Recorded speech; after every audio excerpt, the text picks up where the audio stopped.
All right. Hello, everyone. Don't adjust your screens. I'm trying something new. Had some, discussion on our Discord about, lighting issues and what have you, and wanted to test out my a new setup, if you will. So I've got a couple of new key lights from Logitech. It got me a nice ring lamp here, and I'm using my chroma, which you can see because I've just shot that all to hell. But so yeah, the idea is, trying to, I don't want to say make it, more professional look. Well, I do want to make it look more professional looking, but also trying to reduce background, trying to reduce, shadows and stuff, which is anathema to some people. But I have seen other setups where it's like there's a lot of deep shadows and a lot of weird shit going on. So,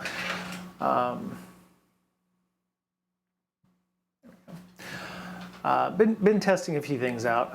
I keep losing my bicep, so I'm gonna try to scoot over here. Yeah, see, okay, I gotta the face cam works fairly well. It's just have to keep everything. Crap. Yeah, see, that's what you get for messing things up. So delete that.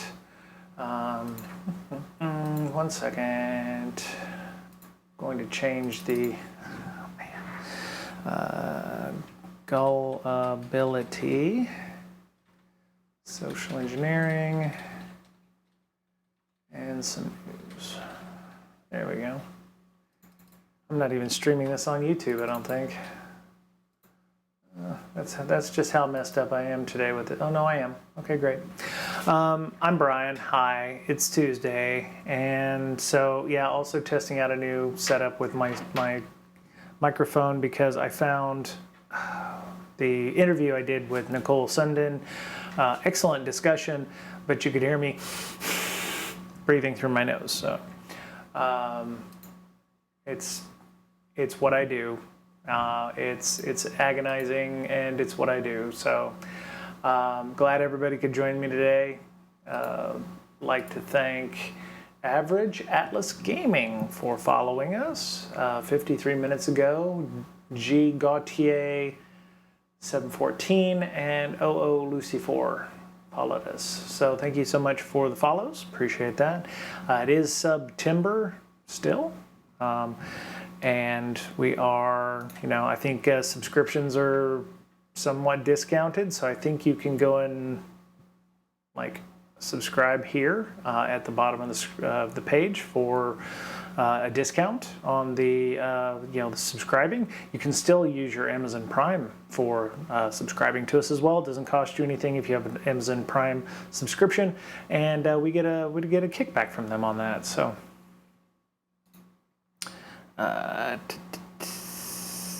okay, yeah, okay.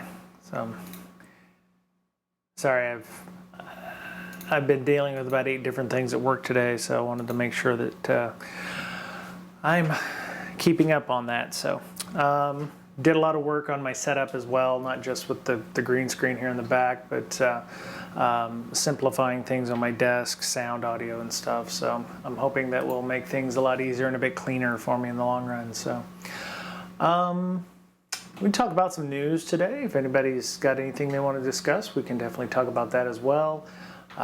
There is there's a lot to you see. Okay, so let me turn off the VS Code. I do need to go through that. We may not have a Friday session this week because I need to go get my COVID shot, and because I want to be a responsible human being, and so I want to be a responsible and good human, and make sure that we're getting our flu shots. So I got the flu shot a couple weeks ago, got the COVID one coming up.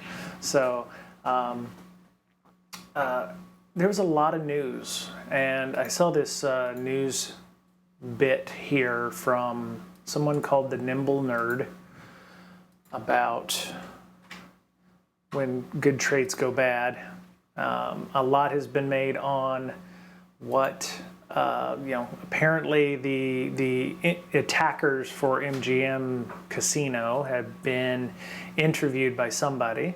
Not exactly a fan of the press, interviewing the bad guys and glamorizing what they're doing. I understand that it's probably good. It bleeds, it leads kind of thing. It's we're interviewing the bad guys, whatever. But so yeah, the way that it's being read is that it was a 10-minute phone call to the IT support desk, and they basically owned up the entire organization. And we see this all the time. Every Vegas, there's an SECTF where you've got people who go into a phone booth or a booth of some kind, with the idea that they're going to socially engineer these companies, that they don't know they're being socially engineered. So these folks are calling up legitimate companies, recording the conversation while they gain flags and information about the company. And everybody loves it, and it's, oh, haha, it's such good times and good sport, and oh, look at all these people that suck because they're giving out that information. And so my issue with it is, and I don't have any water, boy, I'm just all assed up today. There is the social engineering is all about attacking the good nature of people, right? We've had Lady P on as a guest to the podcast previously.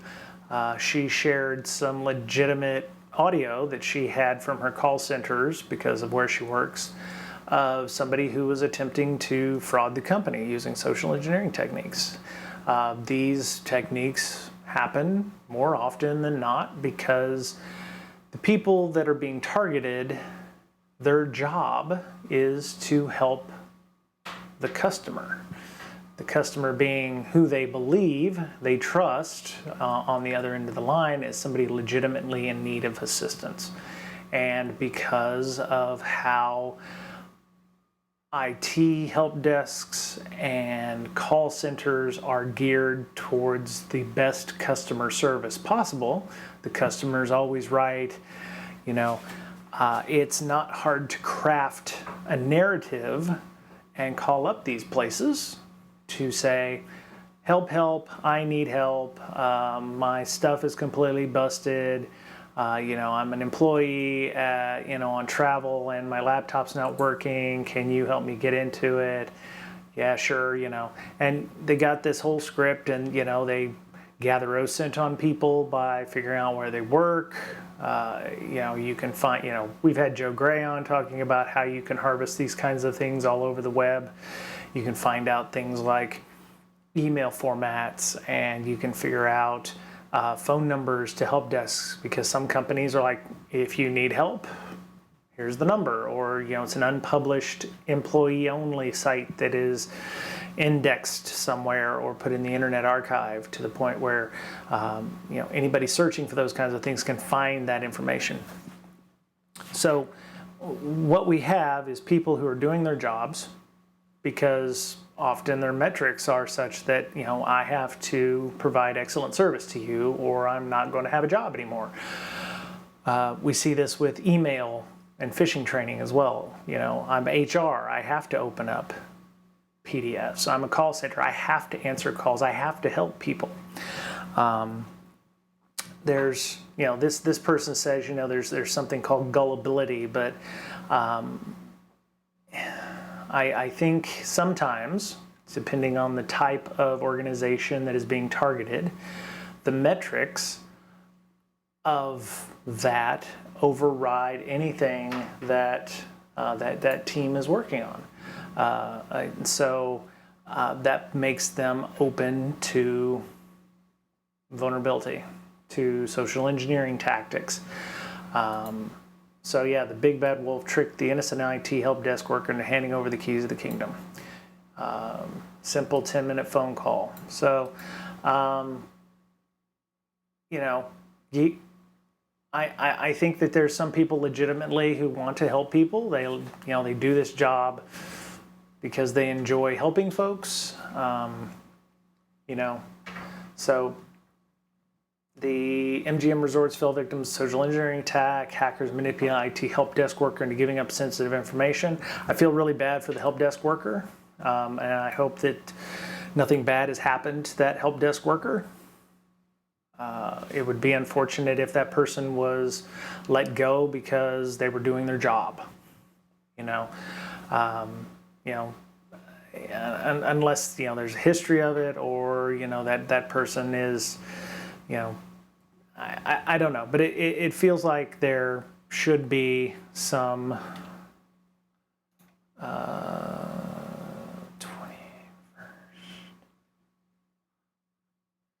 Nothing worse than a noontime meeting on a Friday.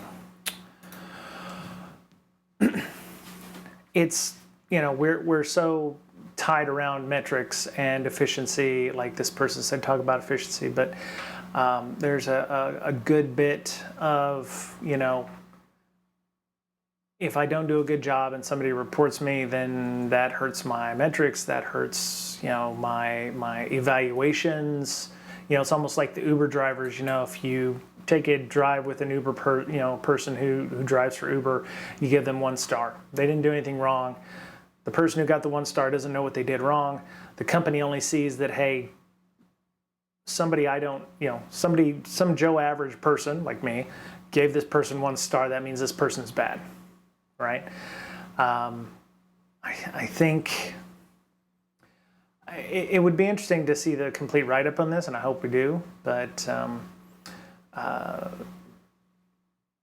it's unfortunate because there's a lot to uncover here, and they say guarding against gullibility.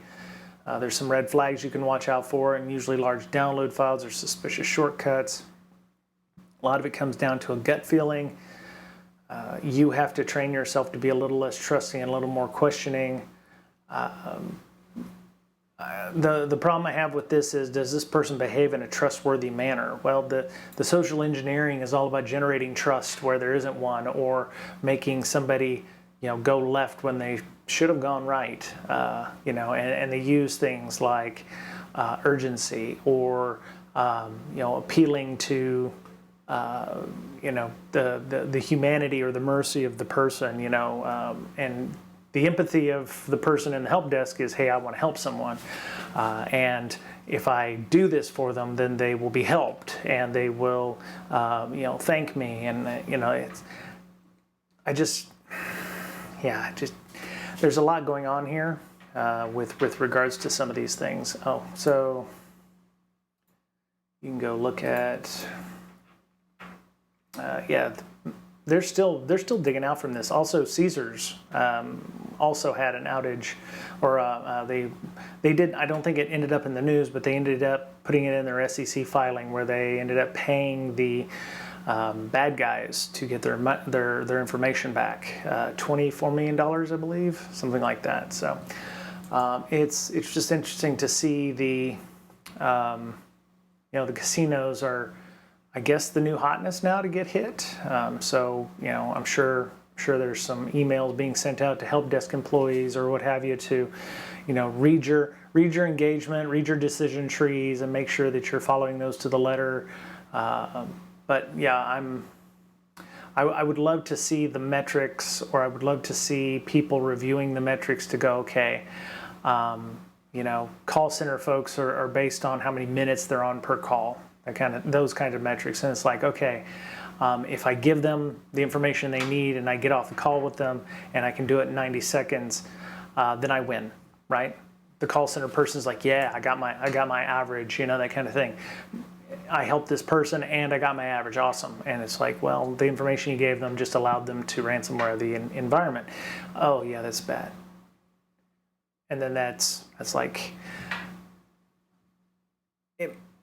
it breaks their mind in some case. I think we talked with Lady P on the podcast, and there was, they all got training in how to protect against social engineering attacks, but there was one person in the group that just could not do what was expected, and that person no longer works with the company because it it broke the way she worked, right? And so you may see more of that where it's like, okay, maybe the customer's not always right in a customer service organization, or once you've been hit by this with a simple 10-minute call that opens up the coffers of your organization, you may find maybe we should ease the idea of 3-minute per call or something like that, because that makes people want to get you off the phone, and they're going to do that by any means possible. It's not their fault. That's just how the company has made it so that the call center person is going to be blamed for this, or those kinds of things. So yeah, it's unfortunate. It's unfortunate. Anybody have any thoughts on this? Thank you to the viewer. I'm assuming that's a chat bot, but we'll see. Thank you to the viewer for showing up. We do have a SocVel quiz that we can go do. Cybersecurity quiz. This is from the 15th, I believe. Yes, the 15th. Obviously, a cross between. Oh, this looks. This raccoon/weasel thing has 8 fingers. Ugh, gross. Yeah, that was definitely generated with AI. Boom. Sorry. Looks like there's 13 questions this time. Interesting. Change the format a little bit. Let's see what's going on with this. All right. So I haven't looked at these yet, so we'll see what happens. Microsoft reported on Peach Sandstorm, which is either a stone fruit or an Iranian nation-state threat actor involved in espionage operations. Which of these were used to conduct reconnaissance on a victim's Active Directory? Well, so if you are aware of the different kinds of tools that can be used by Active Directory, you can look at things like Azure Hound sounds like something that you would use on Azure systems. Bloodhound is what you would use on regular AD systems. I believe I saw something similar. I think it's Azure Hound on this one. So I'm going to go ahead and submit that. Yeah! So let's go look at that doc, or let's go look at that link. There we go. I really like that I'm in like the little guy in the corner here, oh wait, there I am there. Yeah, see there, squish your head, squish, squish. And I have no background behind me, but my head's kind of cut off for some reason. Ugh, okay, I have to fix that. Yeah, we'll get back to this in a second, but yeah, it's like, because I have a standing desk and I can sit down, I had to make sure that, the background worked, the chroma worked, whether I was standing up or sitting down, because sometimes there's like gaps or something where you can see behind it where the wall is, so it's kind of a pain in the ass. All right, so since February 2023, Microsoft observed a password spray activity against thousands of organizations carried out by an actor we track as Peach Sandstorm, or holmium. That sounds familiar. Let me see, holmium. It's also a rare earth element. Yes. Let's see. Threat actor. Yeah, here we go. Yeah, APT33. Okay, so it's also APT33. Copy.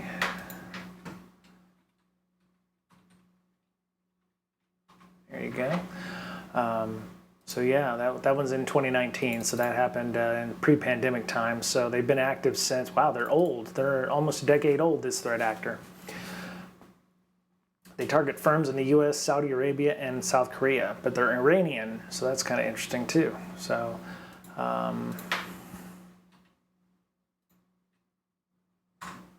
right, so given the volume of activity, ongoing attempts to access targets of interest, and risks associated, Microsoft is reporting on this campaign to raise awareness of Peach Sandstorm's tradecraft and empowering organizations to harden attack services and defend against this activity. So Peach, yeah, of course, Iranian known to target organizations. throughout 2023. Peach sandstorm consistently demonstrate interest in organizations in satellite defense and pharmaceutical sectors. Oh, okay. That would make sense. I mean, a lot of companies were being targeted during the pandemic, especially if they were doing research into COVID vaccines. So there was a lot of potential IP lost or potential loss of IP from certain companies. I don't know if we were allowed to share COVID vaccine information with countries like Iran and North Korea, but it would make sense if the hackers are trying to hack pharmaceutical companies so that inside their own country, their own internal pharmaceutical companies could, get a head start on, the research for vaccines that were being worked on for Delta and Omega Omicron. Sorry, Omicron and Delta, and of course the latest variant of COVID. So they have TTPs. So here you see. There we go. Sandstorm's tradecraft. So they go to the Sandstorm infrastructure. They have an Azure subscription. Path 1 is a password spray. Gaining persistence using Azure Hound, which is an AD reconnaissance tool. It gets into the Azure subscription.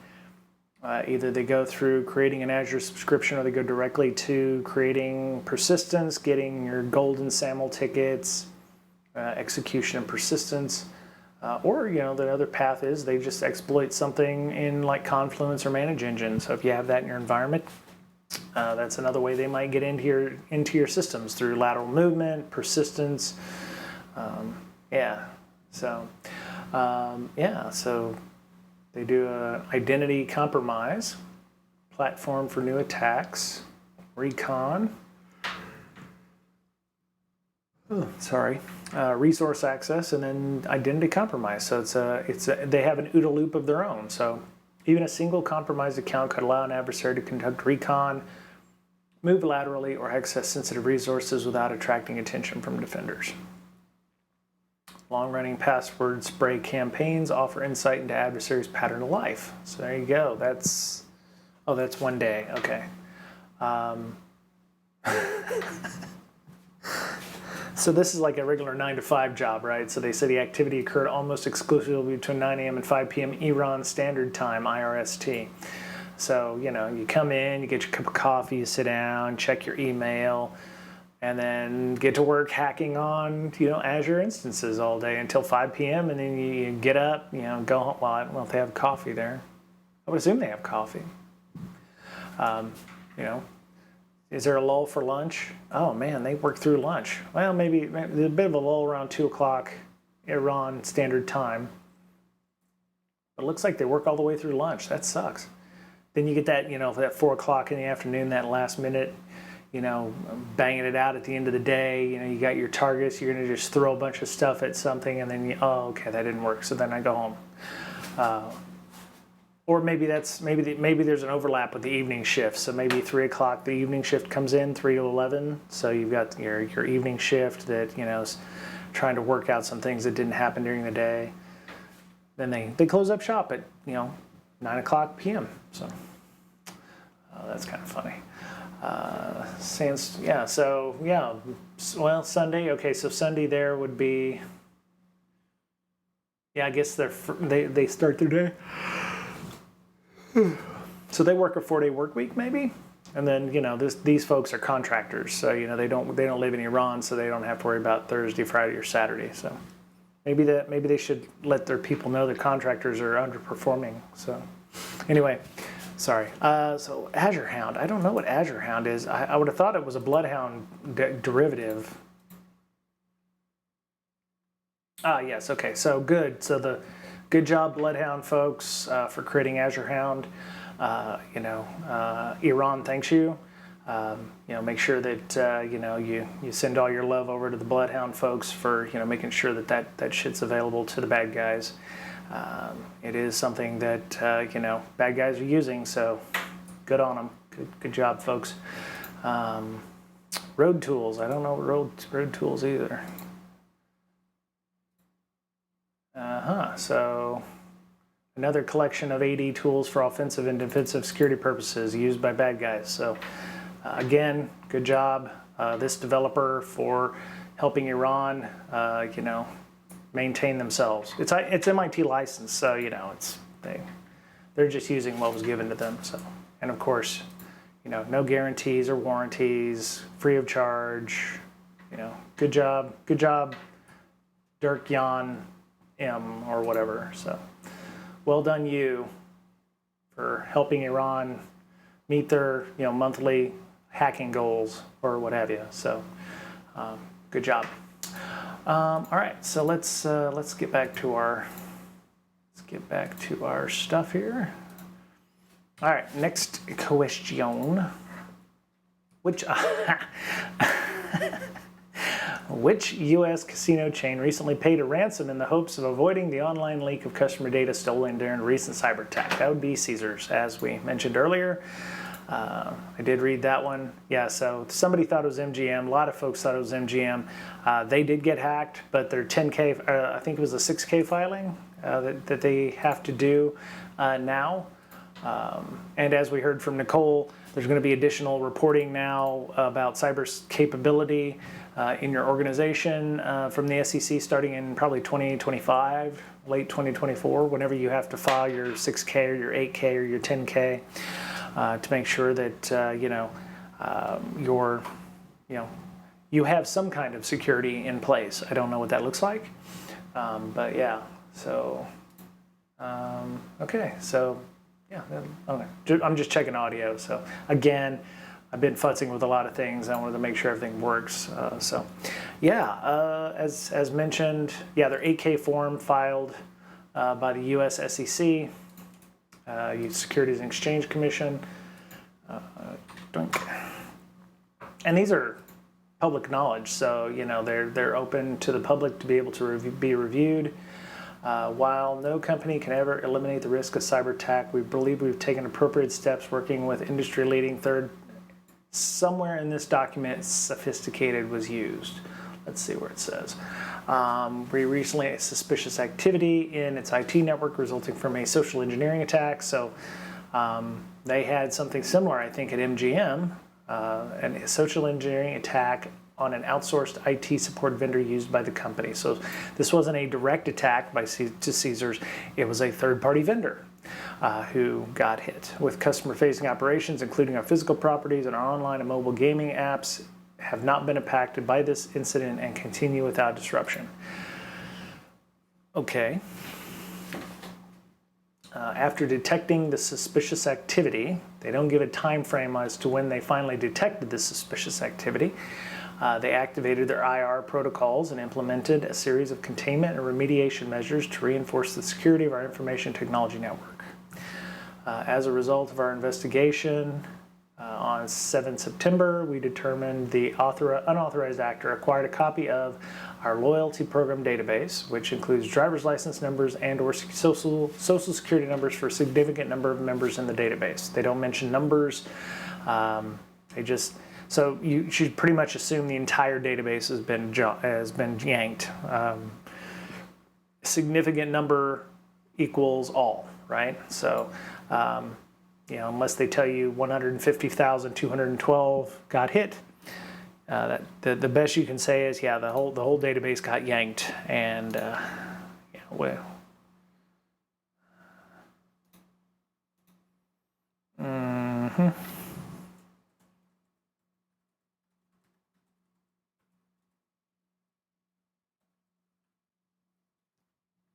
One second. Where's that doc? Oh, right. I sent that to somebody else just a few seconds ago. Copy link. There you go. So yeah, we've taken steps, sign up for these services, credit protection and monitoring, identity theft, I love out of abundance of a caution. That's the new hotness for words. They'll be notifying individuals affected consistent with legal obligations the coming weeks. So If you've ever been to Caesars or you're a member of the rewards program, you probably will get a letter in the mail with these same instructions. So, you can call this 800 number if you'd like. It's nice that they put it inside there. So the efforts are ongoing. They've also taken steps to ensure a specific sourced IT vendor involved has implemented corrective measures to protect against future attacks. Cool. So depending on how many casinos use this outsourced third-party vendor, they may or may not, they may have shored up a major issue. Now, if MGM was using the exact same third-party IT vendor, MGM and Caesars may have been hit at the same time. We just don't know yet about the timelines on all those things. So, yeah, Edmund Quatman Jr., Chief Legal Officer, Executive Vice President, and Secretary. There you go, September 14th. So yeah, we've taken measures. We're monitoring the web, not seeing any evidence. So they've hired somebody to monitor the dark web for them, so they can get a hold of those reports, or maybe they can buy them back, or what have you. While Caesars didn't link the attack to specific gang or threat actor, Bloomberg says Scattered Spider, which I believe is a CrowdStrike hero reference. Yes, targeting organizations in the telecom and business process outsourcing BPO sectors. So you can read up about Scattered Spider or the Caesars attack. There we go. And we'll go on. So next, Huntress provided an overview of Scattered Spider's TTPs following the MGM attack. Okay, so interesting. So wait. Control-Shift-T, Control-Shift-T. Error. Well, that's not good. There we go. So Caesars. So Bloomberg is assuming Scattered Spider hit Caesars. And according to this, Huntress also says Scattered Spider hit MGM. So that kind of tracks.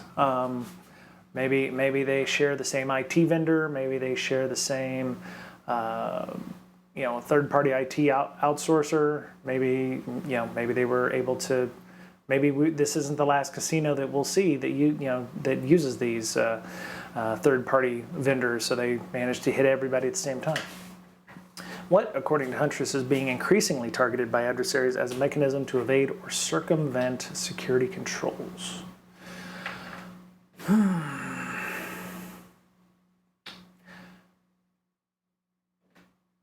Evade or circumvent security identities. I think we saw that in one of the articles from Microsoft, the one that I posted up here at. Well, it was like the second or third one, the Holmium stuff. So I'm thinking identities. I want to say identities. Yes. Okay, good. Interesting. So open in a new tab. MGM and gambling operations in Vegas, widespread disruption, loss of IT functionality, subsequently linked, Scattered Spider. More significantly, subsequent reporting after the incident revealed another casino and entity, Caesars, was victimized on September 7th. Most available information indicates initial access and subsequent actions were enabled via social engineering of IT personnel. So there you go. Interesting discussion here. So while information on the two intrusions is still emerging as of the writing, linked to Scattered Spider as, at minimum, an initial access broker enabling follow-on ransomware operations could appear quite firm. Okay, so they're an IAB. They get access initially, and then they sell that access to people for additional monies, depending on what you're doing there. So I'm gonna copy, paste. There we go. So you've got that link as well to Huntress. That's a good site, by the way. They don't sponsor us, but the write-ups are really good. So you can go through and read some of these. Identified target employees at a victim organization, establish communication to enable social engineering, which i.e. the phone calls, Capture credentials to enable access to victim network. Help, I'm on travel, I've lost my computer and I can't log in. I'm Joe Bob Billy. Please reset my password and send it to me on my phone number, which, I've just lost my phone, so here's my new phone number. It happens. So, yeah, I mean, help, my laptop and phone are in the bottom of Lake Mead, and I need to be able to check email. I don't know what my password is because I'm using, what would be worse is if they knew something like somebody posted up on a forum somewhere that, oh man, I really wish we hadn't put this two-factor stuff in because it's kind of a pain in the ass. I just do this to get my password reset. If the security requirements, if they've gotten a lot of calls from, IT people, from people who work in the casino because they've lost their badge or it's really difficult, they've rolled out this new encryption mechanism, comes back to the usable security stuff we talked about with Nicole. If day in and day out their calls are help, I need to get in, this new system sucks, I can't do this stuff. And the help desk folks are like, okay, look, our metrics are going down, we're going to get dinged a lot on this. This was something that everybody thought was going to be a good idea. Just help them figure it out. And then it's like, oh, okay, I'll reset your password for you. Oh, yeah, thanks, man. Here's the phone number. Here's my phone number. Oh, yeah, it's a new phone. Sorry, I haven't updated in the employee registry. Boom, that's how they get in. Could be something that simple. I'm not saying that's exactly what happened. Don't quote me on that. But yeah, I mean, it could be just something like that.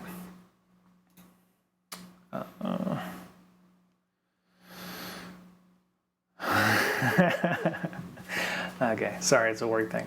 All right, so yeah, RMM abuse, remote monitoring and management. Okay, so yeah, RMM tools, being able to gain access, Revol, Conti, Avos Locker, Blackheart, Atira. Yeah, okay. Ranging from smishing attempts to SIM swapping. Yeah, SIM swapping is a thing.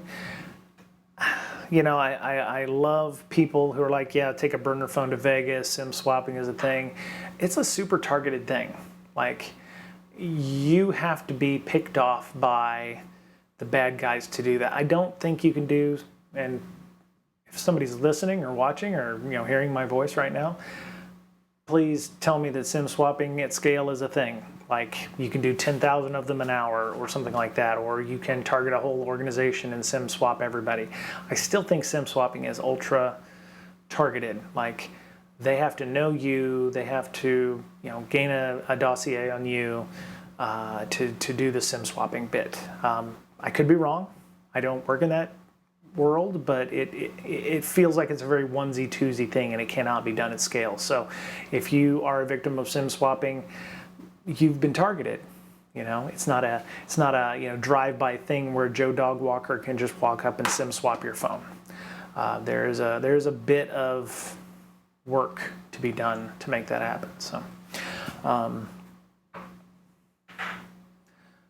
So they say, rather than tackle a victim's defenses head-on, the threat actor circumvents them entirely by essentially hijacking the identity of a legitimate, trusted employee of the victim entity. I have thoughts on this. Some of the, I know a lot of people that advertise where they work. They're very public on LinkedIn. Hey, I work at, let's go look on LinkedIn. I'm not doing anything that the bad guys aren't doing.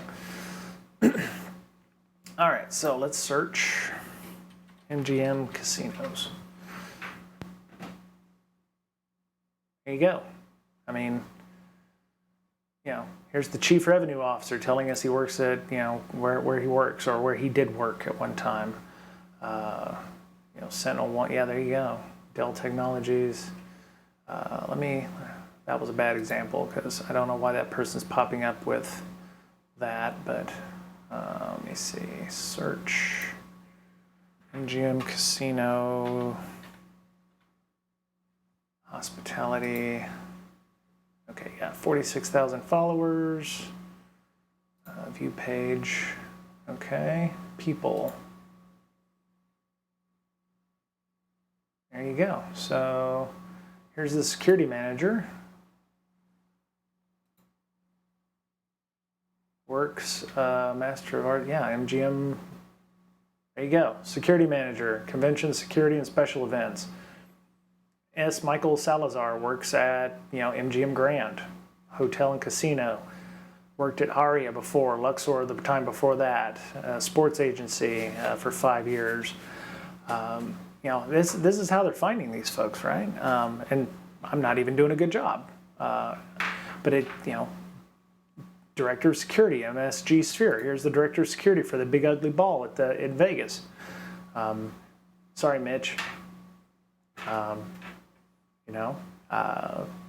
It's not ugly. I haven't seen it, lit up. So, but here's the Director of Security for the biggest I don't want to say eyesore, but the biggest thing, the newest thing in Vegas that everybody was like, oh yeah, let's hack the shit out of that when they were there. So,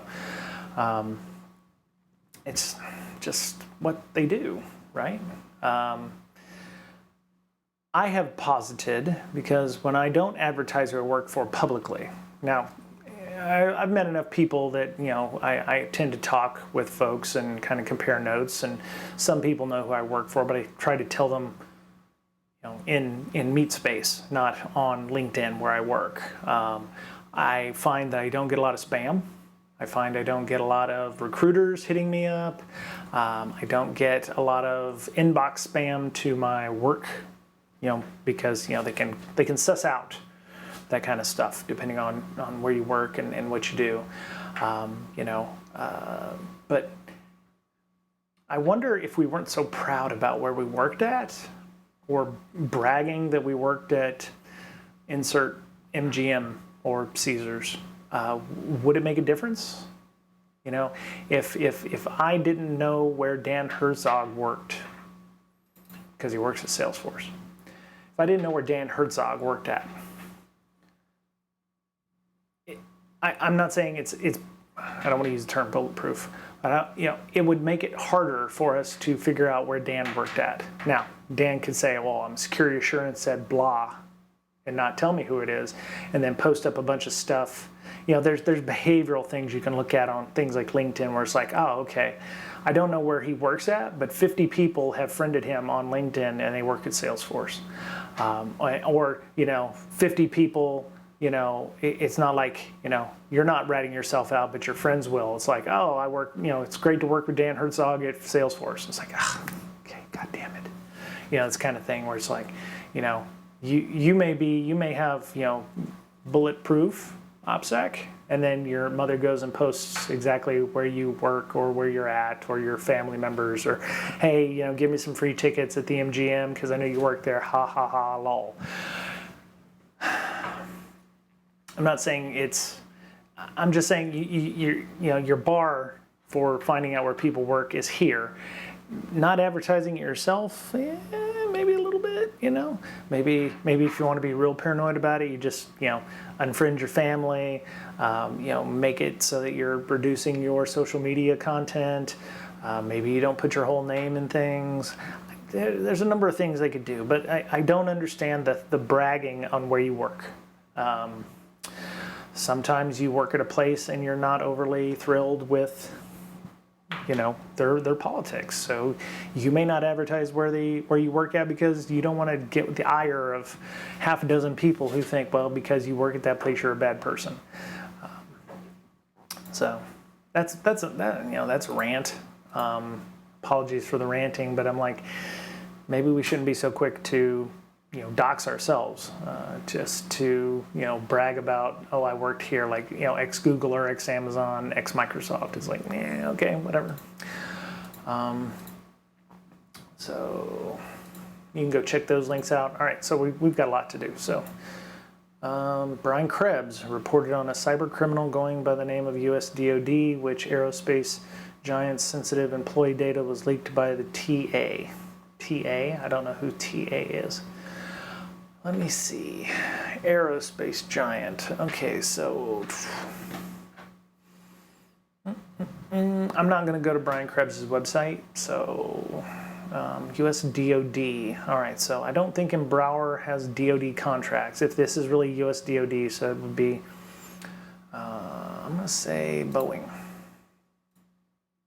No, Airbus. Okay, yeah, I'm not going to click on Krebs. I'm not a fan.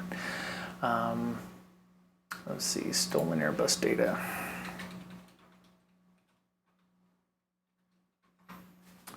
There we go. So Airbus launched an investigation after a hacker claimed to have breached company systems and leaked business documents. I'm sure they will mention Brian Krebs in here somewhere. I don't have anything against Brian Krebs. I just think he makes news. He doesn't actually report the news. So I think there's a difference there. So cyber criminal. Okay, so security weak link. There we go. Same hacker previously claimed to have breached the FBI's InfraGard database.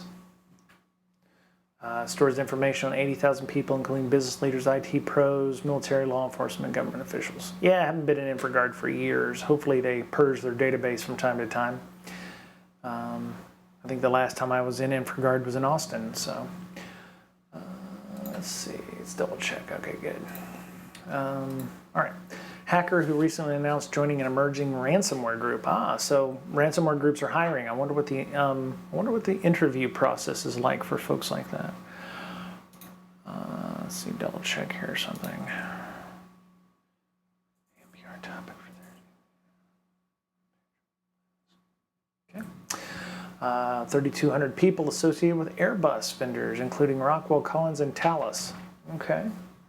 Compromised data includes names, job titles, addresses, email addresses, and phone numbers. Okay, that's... I mean, I can get a lot of that stuff from whitepages.com or other sites like that too. So, and if these people advertise they work at Rockwell Collins, it wouldn't be hard to track them down. But, I mean, yeah, okay. Attacker said they gained access to Airbus systems using a compromised account belonging to an employee at a Turkish airline. So there we go, identities again, right? There's a growing thing. It's like we're using a compromised account from an employee. So they're connecting dots, right? So here's an employee at a Turkish airline. Oh, I've got their email and probably their reused password. So now I can get into Airbus. Information stealing malware collects vast amounts of credentials from infected computers, and the malware operators sell those credentials to others. So there you go. Employee got their device infected with Redline malware after downloading a pirated version of .NET. Who downloads a pirated version of .NET? Gross. I mean, Jesus, man. Pirated version.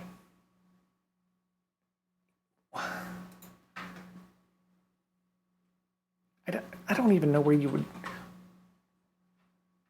I feel like the guy from Galaxy Quest, but why? It's an open source developer platform, unless it's something else. I mean, you can't pirate something if it's free. I mean, unless this is a different .NET. I could be wrong, but I mean, Jesus. It's an open source developer platform. Anyway, that's so stupid. Okay, yeah. Anyway, so there's the link. It's Security Week. You can also, if you really like Krebs, you can go and look at his site or whatever. But CyberCX provided insight. Okay, so CyberCX is a good one. Provided insights into the recent Akira ransomware investigations. From their analysis, how did the TA, threat actor TA, managed to bypass EDR tooling during their attacks? Oh no.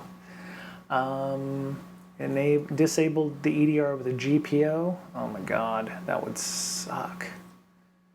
I mean, if it was an initial access broker who already had access as like a super user or an admin, you could potentially push out a GPO for that. Depending on how old their Windows version is, there might be some GPOs that get pushed out. Sideloading is definitely a way of getting around EDR tooling. I don't know what AWKIL is. Gold kill, AU. AU, gold kill.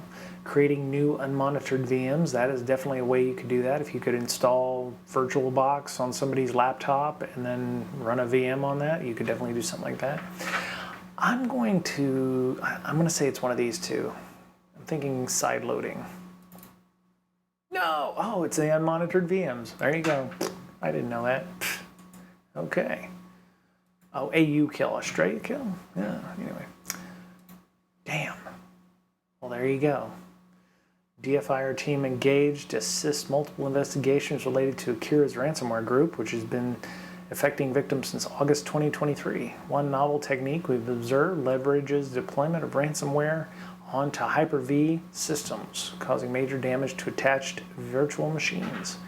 Even when hypervisor and targeted VMs running prominent endpoint tooling, the threat actors observed circumvent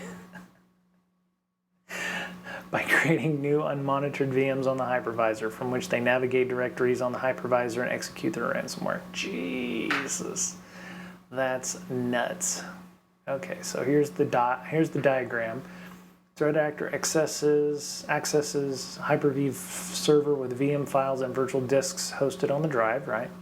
Threat actor creates a fresh VM with no EDR and stages tooling it, right? So downloads a Linux ISO or something like that because, you know, SSH is good for busting them firewalls, you know.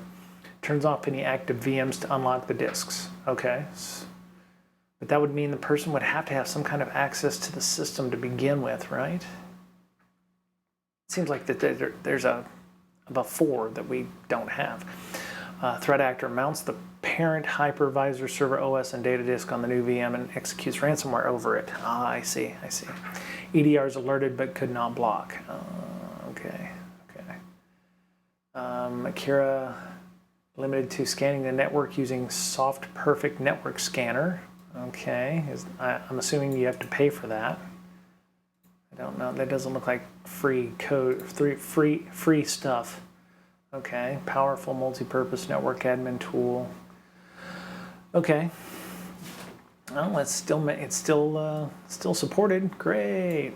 Yeah, there's a license. Free unlimited duration trial with a maximum of 10 devices displayed. Okay, so they're scanning it 10 at a time, or maybe they've pirated a version of that, or it's really easy to unlock it. Maybe they've gone in and gone into Gidra or IDA Pro and have cracked the software on that. So exports to HTML, XML, JSON, CSV, and text. Integrates with Nmap for OS discovery. Makes sense. Probably uses Nmap at some point. I can't imagine that they're doing, retrieve system information, WMI. So if they have WMI access using this scanner, they can do a lot of stuff on a Windows box.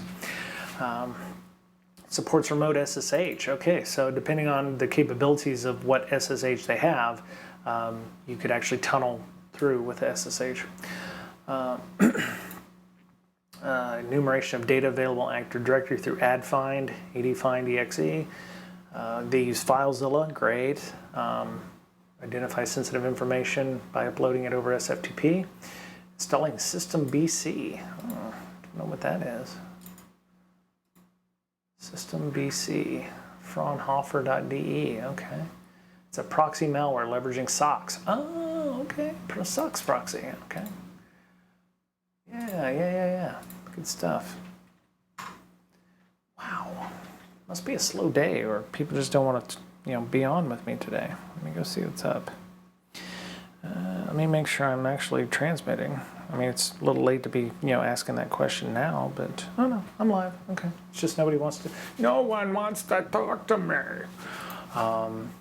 System BC has been observed occasionally, but more pronounced since June 2019. First samples go back to October 2018. Interesting. Okay. So System BC. There we go. All right. So, I mean, evasion, detection, and impact, or defense, evasion, and impact. EDR tools slowing down their process to their final objectives. One of the more interesting observations has been the threat actors initially attempting to disable EDR using a vulnerable driver. Oh, okay. So Spyboy promoted a tool called Terminator used to actively stop running EDR tools to circumvent detection. $3,000 on the dark web, okay. Wow, it utilized a signed kernel driver taken from Zamana anti-malware program to perform privileged operations. So bring your own vulnerable driver attack, BYOVD. Ew. Yeah, I'm thinking they need to change that. That is a poor acronym to use. Maybe we call it. God, that's really awful. Yeah. No. Anyway, so yeah, so it's a nice long write up. I'm sure they've got some. Just because files are encrypted doesn't mean they're completely unrecoverable. Okay. Patching in 3 days. ESXi is affected by the ransomware that would impact recovery.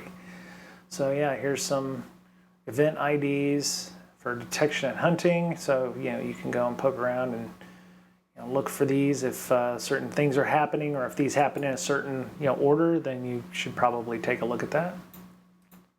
vSphere logging and activities. Yeah, so you get these kinds of things that pop up. If you see these in your logs, you probably should, run IR immediately. Anything having to do with MySecretVM, .vmx, or systems opening up new VMs. See, if you're using something called evil user, why would you do that? You want to call it like good user, or user, I'm just an admin, or something like that. Anyway, you can go read that right up. Let me grab that link for y'all. There we go. Yeah. Okay, and we will continue on. So we're only through 6. So, which group is allegedly behind the cyber attack on MGM Resorts? See, if you, I don't know if you can do these out of order, but it's obvious that you don't want to, because we can get that one right. So I'm not going to read the article on that one. I'll just copy the link and you can read it. Here we go. Obviously, Scattered Spider. We've talked about it at length with MGM and Caesar stuff. So there you go. If you just decided to start in the middle of the stream here, you got to go back about 20 minutes, and we'll start talking about some of the MGM and that stuff. So, Citizen Lab and Axis now reported on an exiled Russian journalist who was targeted with the Pegasus malware. What is the name of the zero-click exploit used? That one's pretty funny. Dude, where's my pwn? That's pretty funny. They like the puns, so I'm going to say find my pwn. Damn. Pwn your home. Oh, interesting.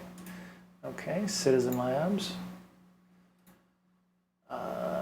Citizen Labs analyzed forensic artifacts from the iPhone of award-winning exiled investigative journalist Galina Timchenko. Found high confidence on or around February 10th. It was infected with NSO Group's Pegasus spyware. Okay, so NSO Group. During the infection, our device was localized to the GM1, so not UTC or GMT, so it was like points east, so like anywhere between like France and Germany area. She reports being in Germany. There you go. The following day, the infection, she was scheduled to attend a private meeting with other heads of Russian independent media exiled in Europe. We believe the infection lasted from days up to weeks after the initial exploitation. Timchenko's the founder, CEO, and publisher of Meduza, a prominent Russian independent media outlet. So there you go. Interesting. So while lockdown mode is an example of a powerful security step, some users may receive notifications. We can't be sure lockdown mode will always work. Yeah. Yep, it's one of those things where you got to keep yourself vigilant, stay vigilant, citizen. And then there's instructions in the news article on how to enable lockdown mode on your iPhone. I don't know if Android has anything similar. But yeah, at some point, bad guys will figure out how to circumvent that, or some good guy we'll create a tool that will show us how to get around lockdown mode and then release it for as open source at a conference. And then the bad guys will get that tool and then it's all over with. So, because that's how it works. According to the 2024 Homeland Threat Assessment Report from the US DHS, or Department of Homeland Security, which of these is the most costliest cybercrime activity?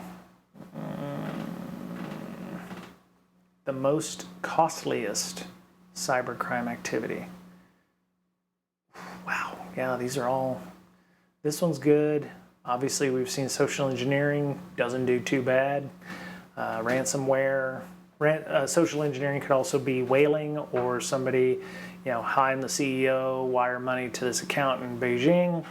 Oh, what? No, I'm really the boss. I'm the CEO. Hear my voice? Oh, it's a bad connection or something. Ransomware. I'm going to say ransomware. I mean, it still makes money hand over fist. Oh, email hacking schemes. Look at that. My goodness. I am the surprised. Connecting to chat. Well, that's not funny. Did I get dropped? Maybe Twitch is having a day. It says, welcome to the chat room. I must have gotten knocked off or something. So here's the PDF to that. You don't have to sign up or get any kind of, you don't have to sell your information for that. So there's PDF, table of contents. Here's the executive summary.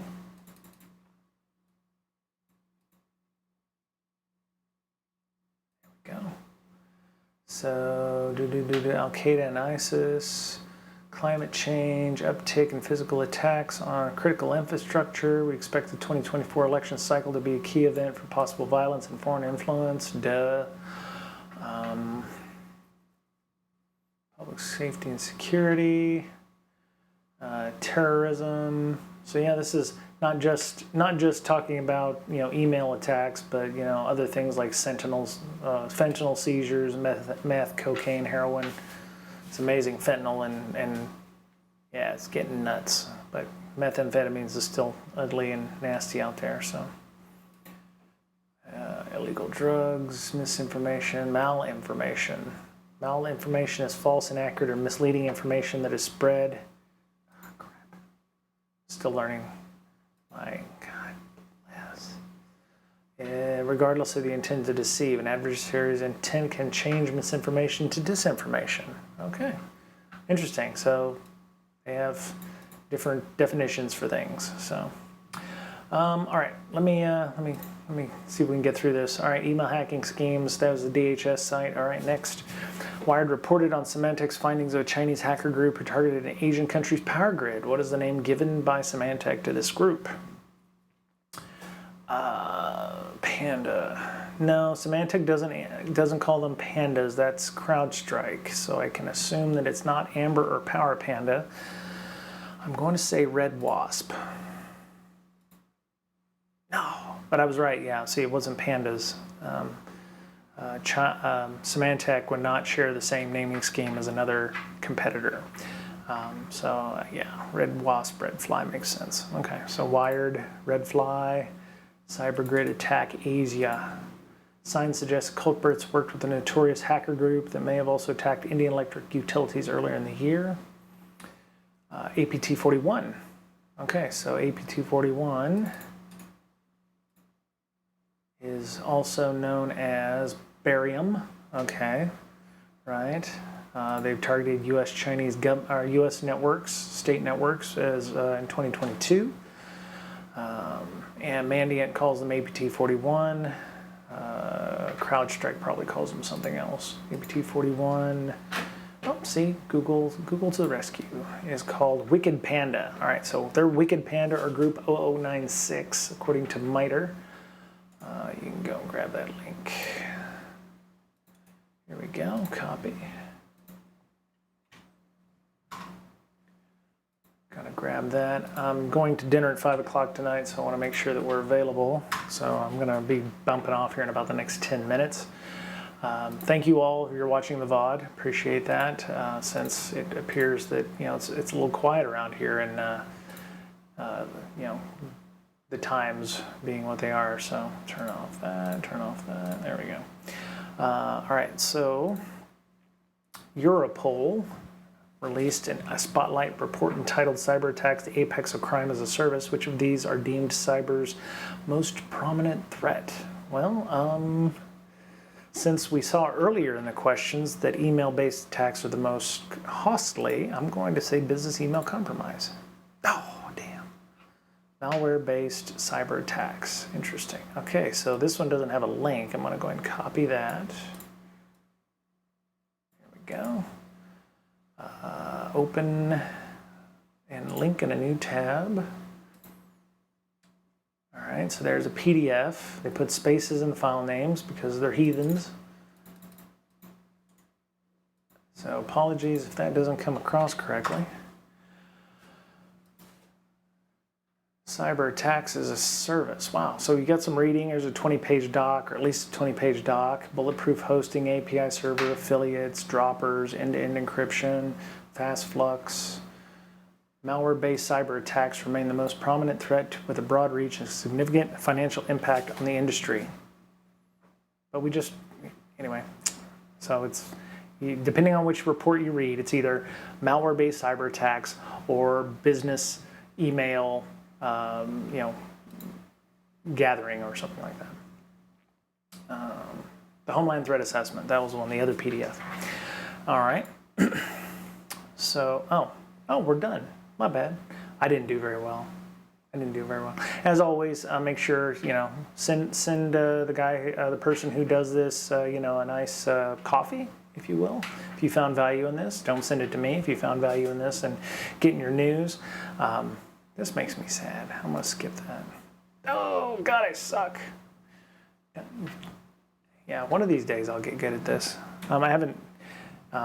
So yeah, there we go. You can also follow SocVel over at. I suck. I don't want to do that. Just for everyone's edification, I'm going to be teaching a CISSP prep course in October, I think 2 weekends in October. Why, Brian? Because, you've had some heartburn with ISC squared. There are going to be people who are going to continue getting certifications. They need to be, they need prep. ISC squared is what it is. It's the organization, board members are not the best in the world. Hopefully that will change in the near future. Hopefully clearer heads will prevail with regards to some of that. But a cert is a cert. And, these people are taking time and effort to prepare for this. And, I want to help out in any way I can to make sure that they have the best footing possible. So I'm going to be teaching the asset security and the network communications ones, modules 2 and 4.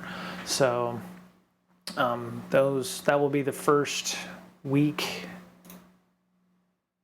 Okay, first, I think the 7th and the 14th. So it's not going to be very long. As a matter of fact, I taught this course and these modules similarly in 2018 in Seattle.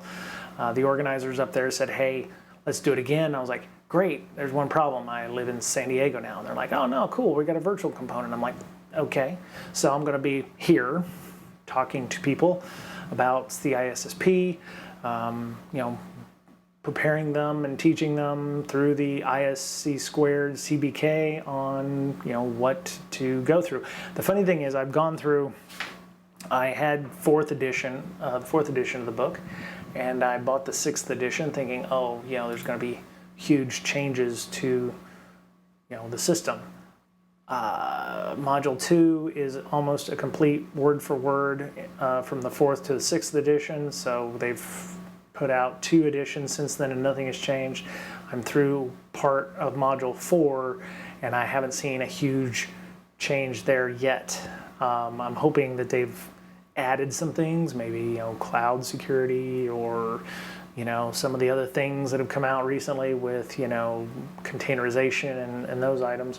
But so far, I have I'm prepping for this, because it gives me CPEs as well, which is another plus. But yeah, it's interesting to see that not much has changed, and I'm going through the whole book, version 4 and version 6, to see what changes they made. I tried to find a change log online, but I couldn't find anything. So we'll see what happens. But if you're interested in doing that, feel free to sign up. I will find, actually, Eventbrite.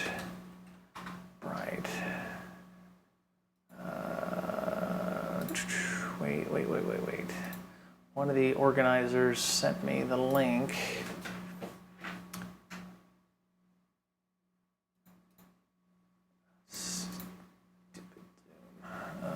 Let's see. Oh no, it was on LinkedIn. It was on LinkedIn. That's right. I'm going to go look for it now, and because I asked, I was like, "Hey, do we have a Eventbrite or something for this, so I can pimp out to folks?" It does cost money, not a lot. I think some of the other boot camps that are out there will go for anywhere between $1,500 to $2,000, which is just stupid. There it is. So there we go. 2023 CISSP boot camp. It's in coordination with the ISC Squared Seattle chapter, ISSA, Puget Sound, which I was a member of at one time, and the WISIS organization, Women in Cybersecurity. So, yeah, Saturday, the 14th, 7th, 14th, 21st, 28th. They do have a physical address where they're going to be doing this at 925 4th Avenue, which is, yeah, it's like right in downtown. So, yeah. So it's near Union School. Ooh, Mod Pizza. Yeah, that's a good joint. Yeah, get that. Mod Pizza is really good.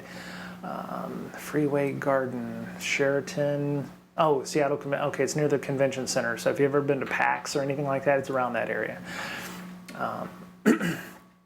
So yeah, it's yeah, the airport's down here. I'm not saying you should fly there because they're going to have a Zoom or something. So, if you're not in the Seattle area and you want to get involved with this, you can go and register. Let's see what the costs are. Let's see. If you're a member of ISSA, PS, ISC Squared, or WISIS in Seattle, it's $100. In-person non-member is $200.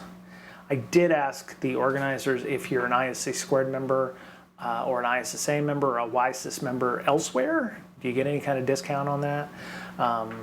If you're remote, looks like if you're going to attend remote, you can, if you're going to, you can donate what you like. So it says the fees will be deducted from your donation amount, but tax will be calculated before you place your order.